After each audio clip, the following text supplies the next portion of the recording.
Uy, January 1, alam ko, pagod ka kasi nag-celebrate kayo kagabi, puyat, yung iba dyan, okay lang. Ako, kailangan kong tumakbo ngayon kasi may pagkakataon ako ngayong tumakbo. Kaya uumpisahan ko itong taon na to ng maayos. Let's start the year right. Tapos pariwara sa mga susunod na buwan. Charot lang. Ang tawag doon, hindi kasi ako nag-celebrate kagabi, hindi ako nagsalubong kasi wala, nasa trabaho ko, nagtatrabaho ko. Kaya may lakas ako ngayon para tumakbo ngayong January 1.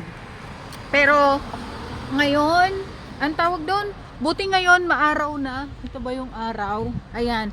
2 days akong hindi nakatakbo dito kasi nga malakas yung ulan tapos sobrang lamig. Kaya ngayon lang ang nagpakita si Haring Araw. Ayan, maaraw na, 'di ba? Pero malamig pa rin. 17 degrees yung temperature.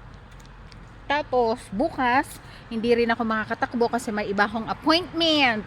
Ayan, so eto may pagkakataon ako kaya ginagawa ko na ngayon.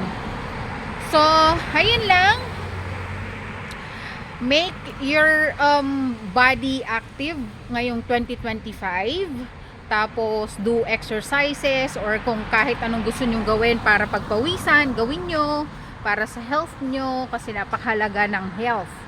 Tapos ayun lang, ingat kayo palagi.